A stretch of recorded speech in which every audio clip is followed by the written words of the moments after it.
2024 সালে শিশুদের প্রতি সহিংসতা ভয়াবহ মাত্রায় জাতিসংঘ গাজা থেকে শুরু করে কঙ্গো প্রজাতন্ত্র পর্যন্ত বিশ্বের বিভিন্ন সংঘাতময় অঞ্চলে 2024 সালে শিশুদের উপর সহিংসতার ভয়াবহ আকার ধারণ করেছে। জাতিসংঘ এক বার্ষিক প্রতিবেদনে এ তথ্য উঠে এসেছে। নিউ ইয়র্কের জাতিসংঘ সদর দপ্তর থেকে এএফপির এই খবর জানায়।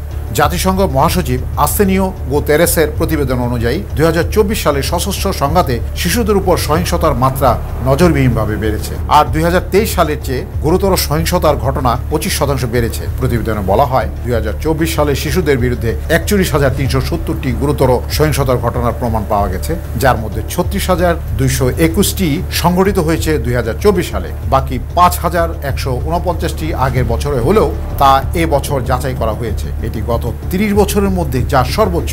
2023 সালে শিশু সহিংসতার রেকর্ড হয়েছিল, তবে পরের বছরে অবশ্যই সে রেকর্ডও ছাড়িয়ে যায়। 2024 সালে আগের বছরের তুলনায় সহিংসতা বেড়েছে 21%। প্রতিবেদনে আরও বলা হয় 2024 সালে সশস্ত্র সহিংসতার 4,500-এরও বেশি শিশু নিহত ও কমপক্ষে 7,000 জন আহত হয়। বর্তমানে নির্বিচার হামলা ও সহিংসতার প্রধান শিকার শিশুরাই বলে দাবি করা হয়। এছাড়াও বহু শিশু একাধিক সহিংসতার শিকার হয়েছে।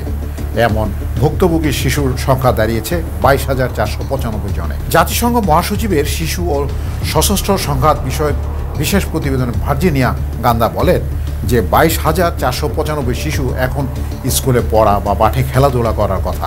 তারা আজ শিখেছে কিভাবে গোলাগুলি আর বোমার মধ্যে বেঁচে থাকতে হয়। এই শিশুদের আর্তনাদ আমাদের সবার রাতের ঘুম কেড়ে নেওয়ার মতো। তিনি আরও বলেন, এটি যেন আমাদের জন্য সতর্ক সংকেত হয়, কারণ আমরা একেবারেই সংকট সীমার কিনারায় পৌঁছে গেছি।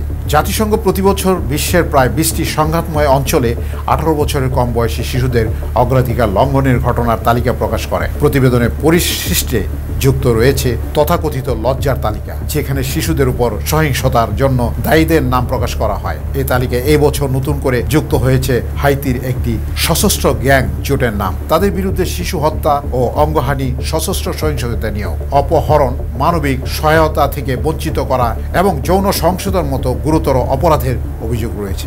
ইসরায়েলি সশস্ত্র বাহিনী এবং ফিলিস্তিনি সশস্ত্র সংগঠন হামাসের নাম এবছরও তালিকাতেও রয়েছে।